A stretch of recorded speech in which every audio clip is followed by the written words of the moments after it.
Hello and welcome. I'm Master Lama Rasaji, and this is our Monday edition of Rasaji Speaks. Hope you had a wonderful weekend, your first weekend into the new year, 2025. We have arrived.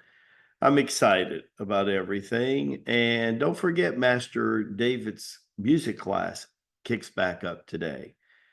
So that's 1 o'clock Eastern time, 12 Central, 11 o'clock Mountain time, and 10 o'clock Pacific time for those.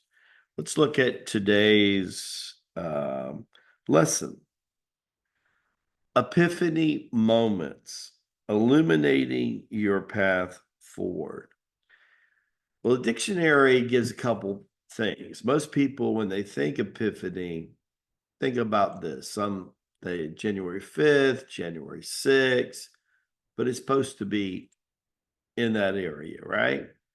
Because they think that the only time the Magi showed up was after the birth. That's what they'd like you to think.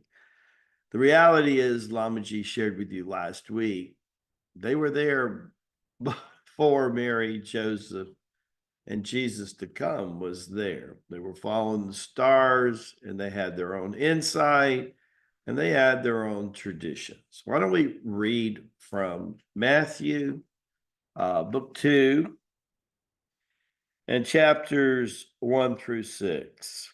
Now, after Jesus was born in Bethlehem of Judea, in the days of Herod the king, behold, wise men from the east came to Jerusalem, and saying, where is he who has been born King of the Jews? For we have seen his star in the east, and we have come to worship and pay homage to him. When Herod the king heard of these things, he was troubled, and all of Jerusalem with him. And when he had gathered all the chief priests and scribes of the people together, he inquired of them, where is the Christ that was born?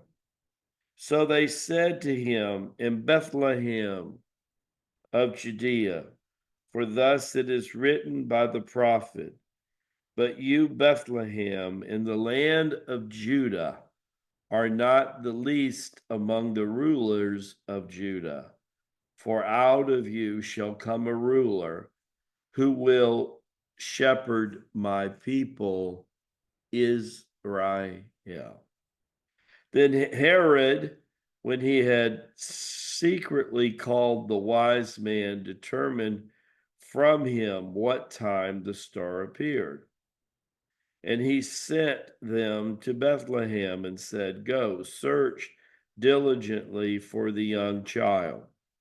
And when you have found him, bring back word to me that I may come and worship him also.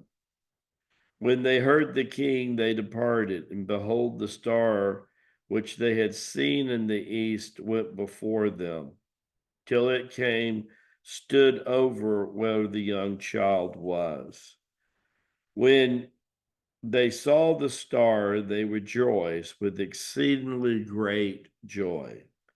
And when they had come into the house, they saw the young child with Mary and his mother, and they fell down and worshiped him. And when they had opened their treasure, they presented gifts to him, gold, frankincense, and myrrh. Then, being divinely warned in a dream that should not return to Herod, they departed for their own country.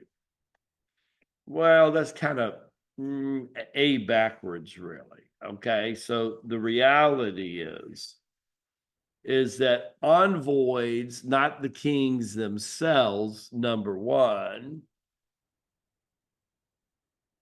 were checking with Herod before the couple even arrived in Bethlehem. They had sent their spies to find out what was on Herod's mind. Number one, to know what kind of pathway and how the pathway would be for them, but also they sent someone to help guide Joseph and Mary in the coming Jesus to where they would go.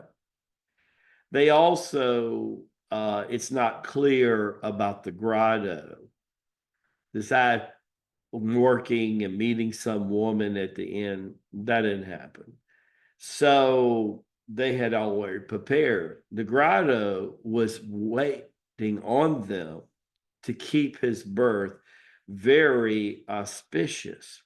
Whole concept of epiphany means a couple of things. Number one, it means bring forth the gifts. It also means bring forth a awakening and a renewal. How about that? So when we say that someone's had an epiphany, did they wake up? Did they bring forth renewal? Well, if you remember just a few days ago on the first, where Magi speaks, what did we talk about with the year of the snake? You see how all of this is tying together metaphysically more than physically, yes? Something to do with the stars, something to do with the stars. So you can have an epiphany, awakening, and a renewal. And we're getting ready to launch our 45-day renewal.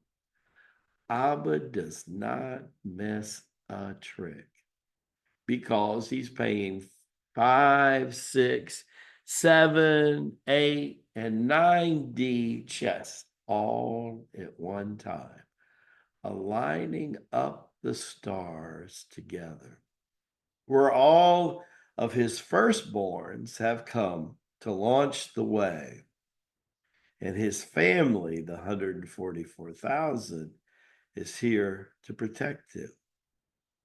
And there is a place they call home, because you know what?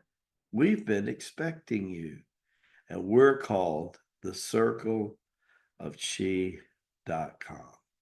Thank you for dropping by. You know what? You might want to stay a while. And as we say in Tibet, Baraka Bashai, may the blessings be to you and to your glorious family. Excited, excitement, excitement. God with us all, Emmanuel. See you tomorrow on Tuesday's edition of Rasaji Speaks. God bless you.